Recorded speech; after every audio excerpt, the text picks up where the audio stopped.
জি, আমরা সবাই জানি যে শেখ হাসিনা তার বিগত 17 বছরে যে অপরাধগুলো করেছে, যে গণহত্যাগুলো চালিয়েছে, সেটি তার একবার ফাঁসির রায় যে শুধু হবে ব্যাপারটা এরকম না। শেখ হাসিনার হাজারবার ফাঁসির রায় হলো তার অপরাধের যে শাস্তি, সেই প্রকৃত শাস্তি হবে না। কিন্তু আমরা দেখতে পাচ্ছি যে পতিত স্বৈরাচারের যে তাদের যে দোসররা ছিল, আওয়ামী লীগ যে পতিত ছিল, তারা চিন্তা করতেছে যে শেখ হাসিনার তার রায়কে একটা অপ্রীতিকর পরিবেশ তৈরি করে, এখন পর্যন্ত কোনো রায় কিন্তু হয়নি, আজকে শুধুমাত্র রায় হওয়ার একটা ডেট ছিল, এটাকে কেন্দ্র করে তারা দেশের পরিস্থিতি ঘোলাটে করার চেষ্টা করছে। তাদের জেনে রাখা উচিত তাদের নেত্রী যে পরিমাণে অপরাধ করেছে, তাদের যদি হাজারবার ফাঁসির রায় হয় তারপরও তাদের শাস্তি পরিপূর্ণ হবে না। আমরা তাদেরকে সতর্ক করতে চাই, বাংলাদেশের 5ই আগস্ট পরবর্তী বাংলাদেশে রাজনৈতিক বিভিন্ন মতাদর্শ থাকতে পারে, রাজনৈতিক বিভিন্ন আদর্শ থাকতে পারে, বিভিন্ন দ্বন্দ্ব থাকতে পারে, কিন্তু ফ্যাসিস্ট আওয়ামী লীগের ইস্যুতে বাংলাদেশের কোনো রাজনৈতিক দ্বন্দ্ব নাই।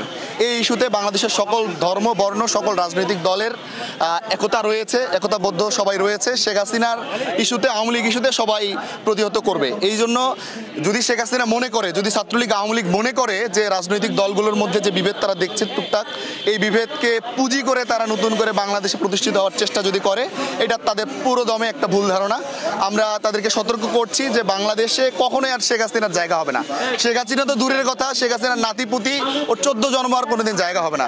সে 17 বছরে যে অপরাধ করেছে, সেটি 1700 বছর যদি সে মাসুল গুনে, তারপরে এটা শেষ হওয়ার মতো নয়। সুতরাং আমরা তাদেরকে সতর্ক করি যে দেশে আসলে কোনো অস্থিতিশীল পরিবেশ তৈরি করে লাভ নাই। তারা যেভাবে গড়তে আছে গড়তে থাকুক, এতে দেশের মানুষও শান্তিতে থাকবে, তারাও শান্তিতে থাকবে। অন্যথায় তারা যদি একটা স্লোগান দেয়, আমরা তাদের পিছনে 100টা বাড়ি দিব। দেখতে পাচ্ছে যে বিগত সময়ে ছাত্রলীগ বাংলাদেশের অস্থিতিশীল অবস্থা করার জন্য বারবার চেষ্টা করে যাচ্ছে। আমরা রিসেন্ট সময় দেখেছি বিভিন্ন জায়গায় আগুনের ঘটনা এবং বিভিন্ন জায়গায় নানা ধরনের অপকর্ম আমরা দেখতে পাচ্ছি। যে এই যে গুপ্তভাবে হামলা, এটা সাধারণত আমাদের দেশের ক্ষতি। কিন্তু আমরা তাদেরকে আমরা স্পষ্ট এটাই বলতে চাই যে আসলে এরকম করে আসলে কোনো লাভ নেই, কারণ এটার আর পরিবর্তন হবে না, কারণ তারা ফিরে আসতে পারবে না। কিন্তু এই যে বাংলাদেশের মানুষ যে ভালোভাবে থাকতে চায়, ভালোভাবে বসবাস করতে চায়, যে এই অবস্থা থেকেও তারা এখনও অস্থিতিশীল করার যে চেষ্টা করছে, এতেই তারা প্রমাণ দিচ্ছে তারা পূর্বে বাংলাদেশে কতটা খারাপ চেয়েছে। তো আমরা চাই না নতুন করে বাংলাদেশের এই মানুষগুলোকে তারা খারাপ করুক, বাংলাদেশের মানুষের তারা খারাপ চাক।